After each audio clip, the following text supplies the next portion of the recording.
Some families carry legacies of wealth, others carry names of power, but a few, like the Blackridge family, seem cursed to carry a legacy steeped in whispers of blood oaths, midnight rituals, and an inheritance that came at a price far darker than gold.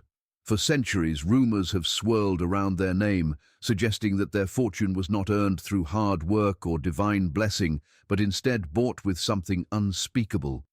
Tonight, we journey into the shadowed past of one of history's most unsettling lineages. The origins of the Blackridge fortune are shrouded in shadows, spoken of in hushed voices that sound more like warnings than stories, and when one begins to peel back the layers of history surrounding this family, one does not find tales of honest labor or divine blessing, but instead a strange tangle of fear, superstition, and whispers of bargains struck under circumstances too dark to be ignored. The Blackridge name first began to appear in local records in the early 17th century, suddenly attached to vast acres of land, ancestral estates, and wealth that appeared to come from nowhere. Families that had once been pillars of the region found themselves suddenly outmatched by the influence of the Blackridges, and questions naturally arose about how they had ascended so quickly when no one could remember their rise or the industry that should have supported it.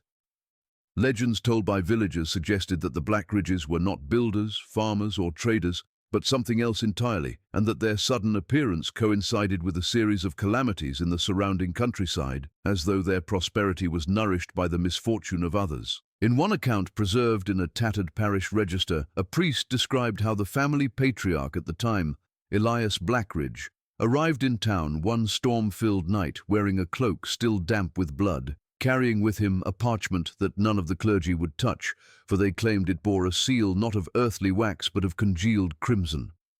The story goes that this parchment contained a pact written not in ink but in human blood, its symbols strange, its words incomprehensible, and its very presence enough to cause the church candles to flicker and nearly extinguish themselves.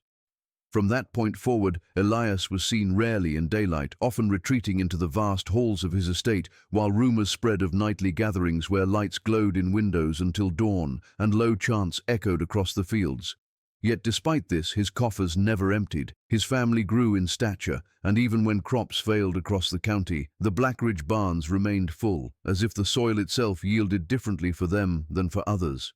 Those who dared to speak against them often found misfortune visiting their homes, accidents claiming their livestock, or sickness creeping into their families, leading many to believe that to oppose the Blackridges was to invite a curse upon oneself. Oral tradition suggests that the original deal struck by Elias was not for mere wealth, but for unbroken dominion, a promise that his descendants would hold power as long as the pact was honored, with the exchange being one of blood. Sacrifices whispered about but never openly confirmed. Local midwives spoke of infants that went missing, animals that were slaughtered in strange patterns, and forests where bones were found arranged in spirals that no natural hand could have placed.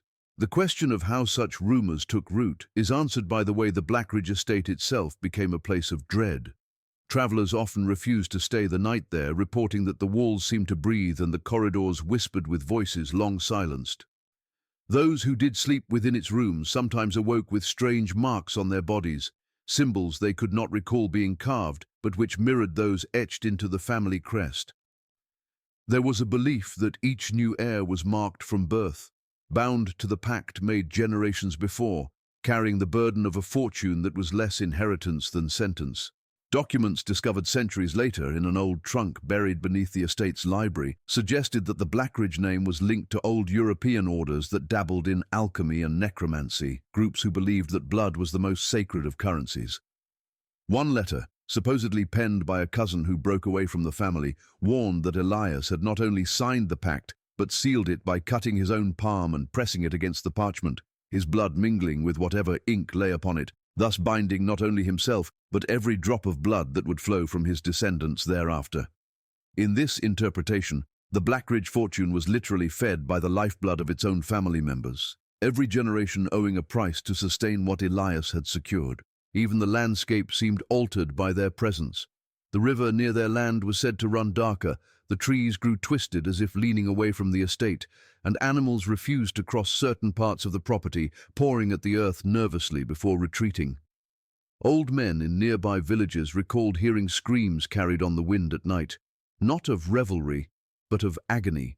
Yet no investigations ever revealed bodies or evidence of foul play. Instead, the Blackridges continued to thrive, their coffers filling, their influence spreading to courts and councils, as if shielded from consequence by the very contract they were rumored to have signed.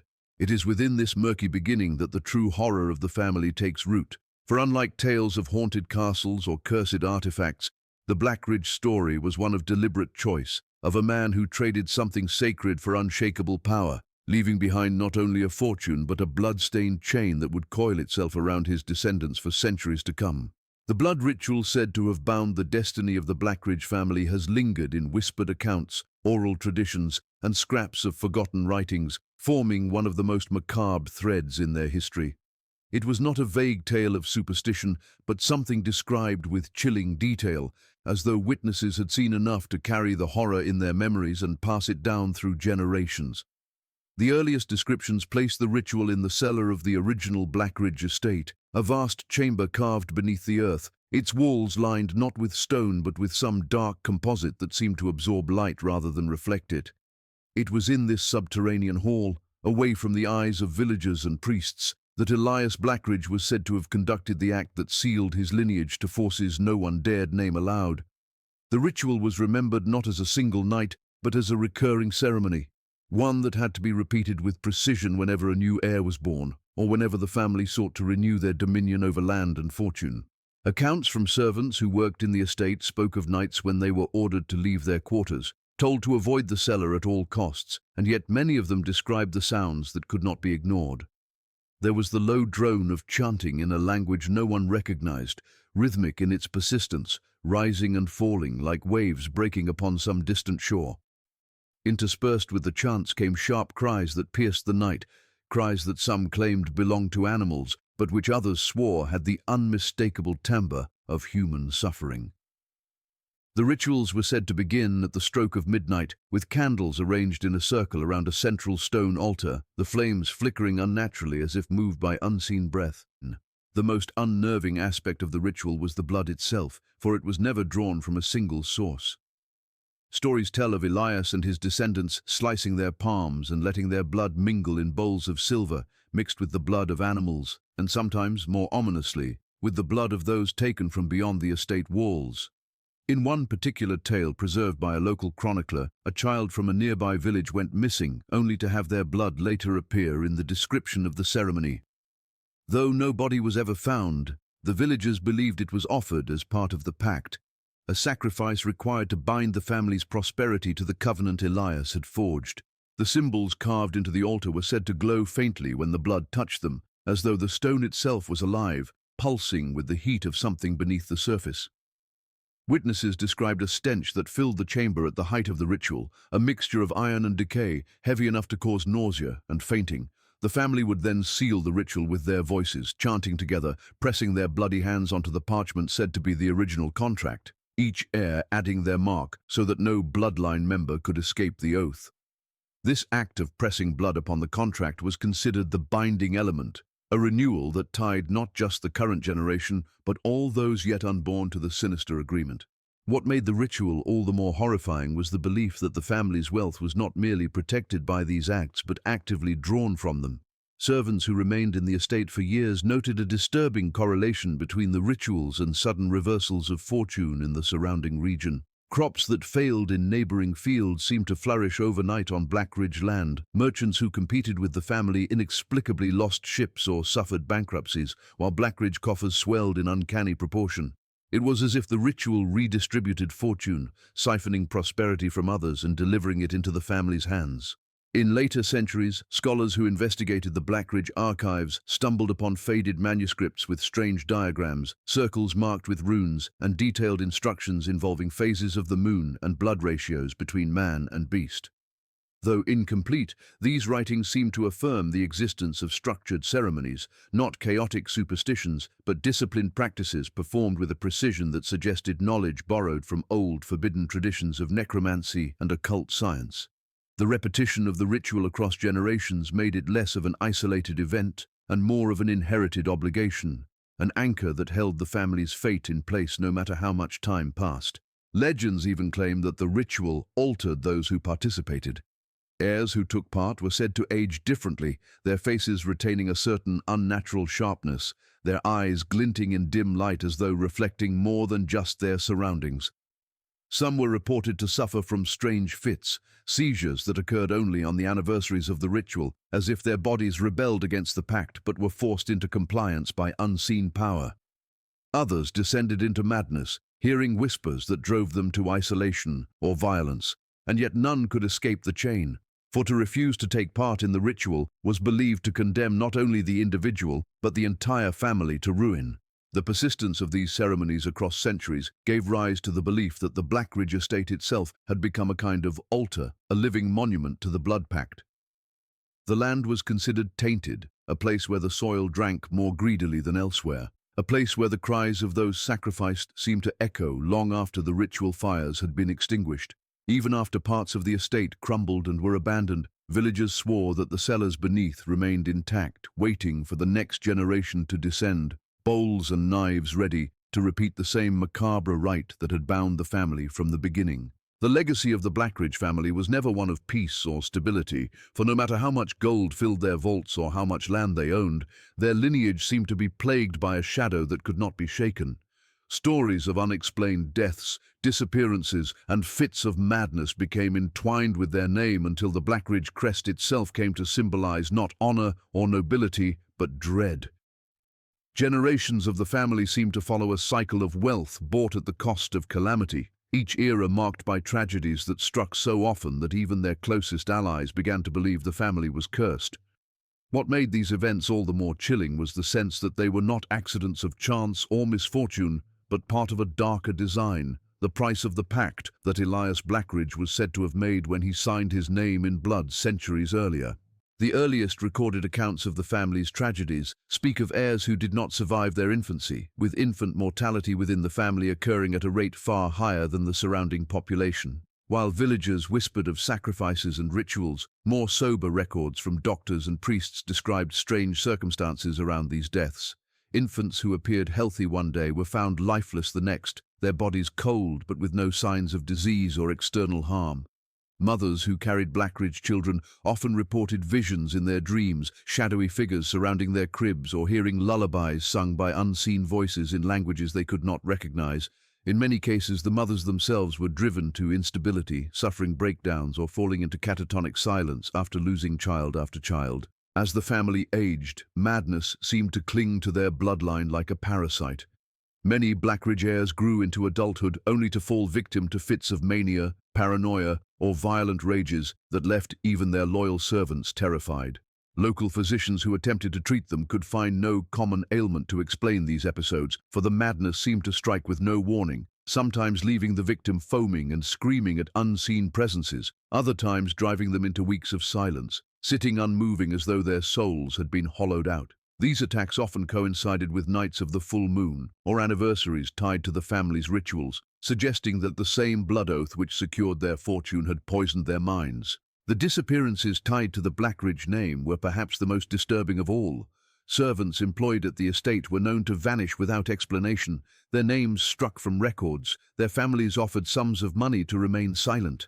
Villagers told stories of relatives who went to work in the estate's kitchens or stables, never to return, and when inquiries were made, the Blackridge patriarch or matriarch at the time would always produce plausible explanations. Claims that the missing had run off, stolen valuables, or taken ill and fled.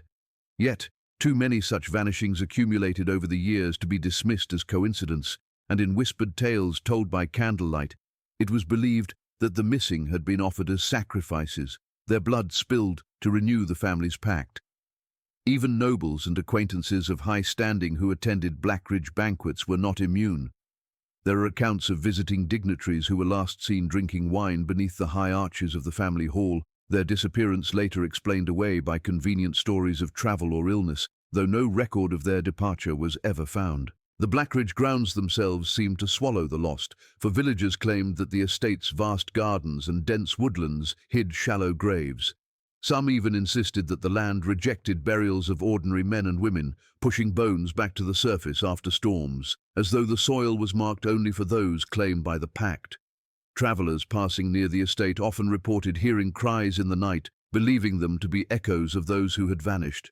Certain sections of the property were avoided altogether, said to be plagued by wandering lights and apparitions of those sacrificed. The curse appeared to select its victims from within the family as well. Several heirs died under strange and violent circumstances that baffled contemporaries.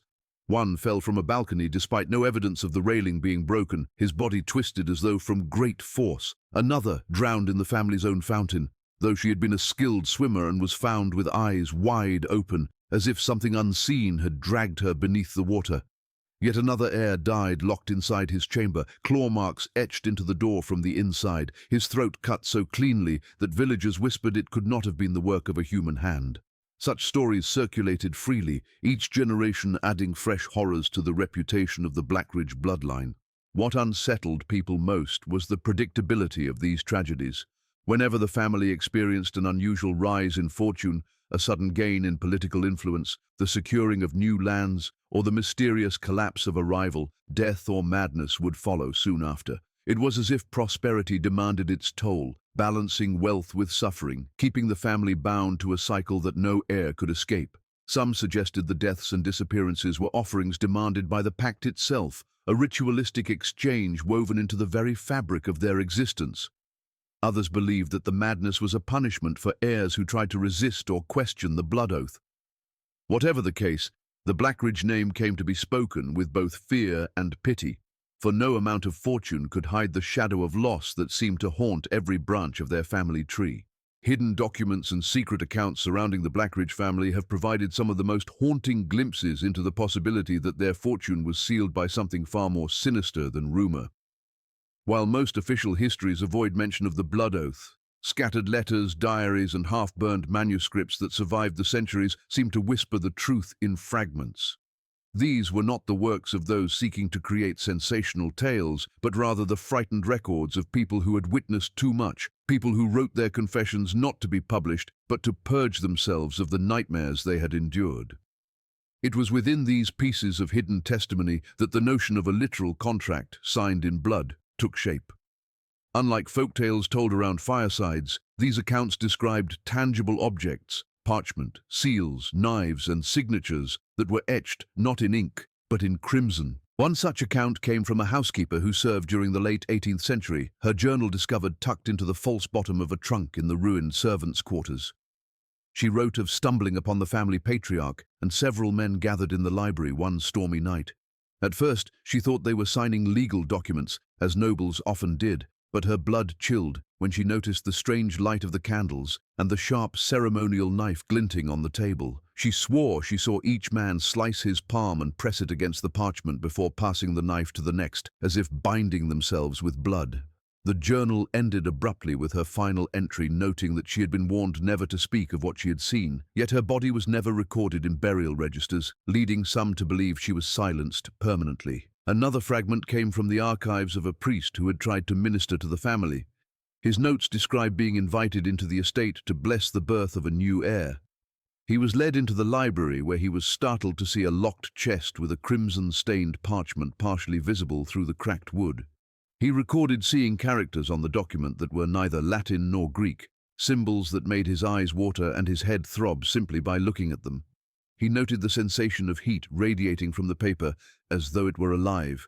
When he attempted to ask about it, the family matriarch dismissed his questions, but he wrote in his final letter to the diocese that he was certain the family was bound by some covenant unholy in nature. Days later, his body was discovered in the nearby woods, throat torn open, though no animal tracks were ever found. Among the most damning evidence was a letter preserved by a distant cousin of the Blackridge line who fled to France during the early 19th century. In his letter, he confessed to having once been present at a reading of the contract during a family gathering. He described how the document had been unrolled across the long oak dining table, its edges scorched as though it had survived fire, yet the writing upon it remained fresh, wet with a dark sheen that could only be blood. He claimed that the contract carried signatures not just of Elias Blackridge, but of generations thereafter, each handprint and name added in its own blood. The cousin wrote that when he touched the parchment, his skin blistered, and he swore he heard whispers promising power and longevity in exchange for loyalty. Terrified, he fled the estate and never returned, but his letter passed down through his descendants until it was uncovered in a Parisian archive. The parchment itself became the center of countless legends. Some claimed it was indestructible, that when members of the family attempted to burn it in moments of regret or rebellion, it would not catch flame. Others said it bled when touched, leaving stains that never faded from the skin. A more disturbing tale insisted that the parchment required renewal, that the signatures would fade over time until refreshed by new blood, thus explaining why every generation was forced to participate. It was even rumored that during certain nights the parchment would whisper, the words shifting, the symbols rearranging themselves, as if the contract was a living entity feeding upon the very souls bound to it. There were also accounts of outsiders who sought to steal or expose the document. A scholar from London, fascinated by tales of cursed nobility, reportedly broke into the estate in 1827 with the intent of recovering proof of the blood pact. His body was later found at the edge of the estate's grounds, eyes burned black, hands fused together in a grotesque clasp, and no trace of the document was ever discovered. In another instance, a servant's son claimed to have retrieved a fragment of the parchment after a fire in the library, but he died weeks later of a sudden fever, his skin mottled with strange black marks that resembled letters pressed into flesh. The fragment vanished with his death, presumed reclaimed by the family.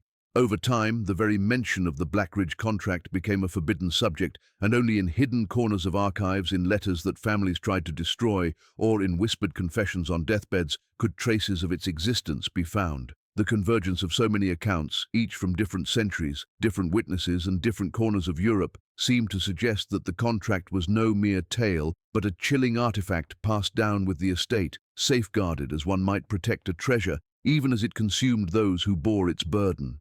What terrified those who knew of it most was not the blood with which it was written, but the possibility that its promises were real, that it granted precisely what Elias Blackridge had sought, but at a cost far greater than any mortal hand should have dared to sign. The story of the Blackridge family does not end with the crumbling of their estate or the fading of their name into the annals of obscure genealogy, for the whispers of their curse are said to echo even into the modern age, carried not only in decayed archives but in the strange misfortunes and unexplainable phenomena tied to those who claim descent from the line.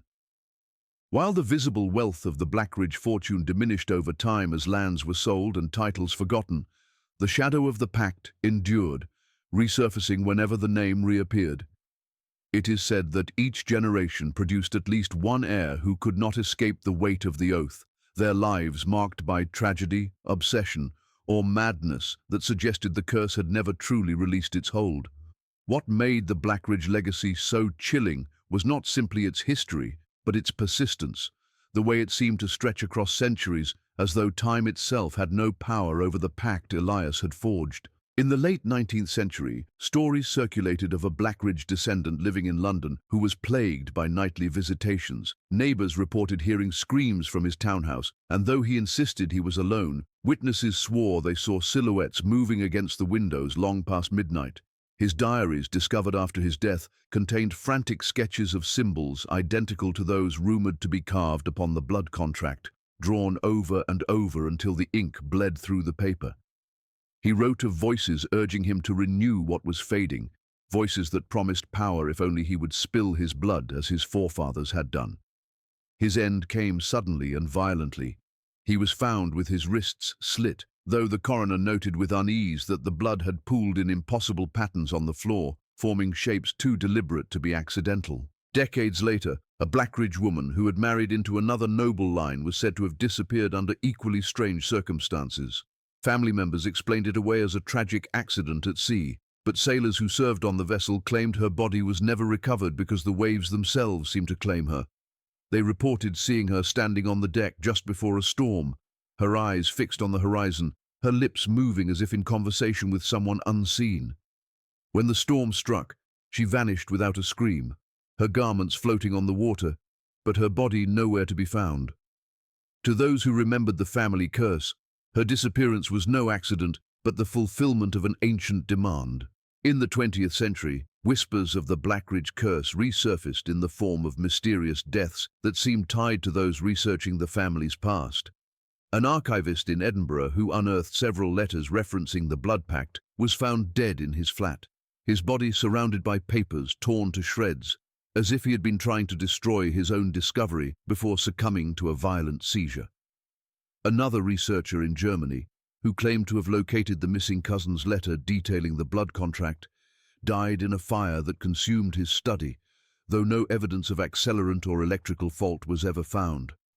Colleagues whispered that he had grown paranoid in his final weeks, muttering that something was following him and that the words on the letter had begun to change every time he looked at them. Even into recent decades, those who traced their lineage back to the Blackridges reported phenomena that could not be easily explained.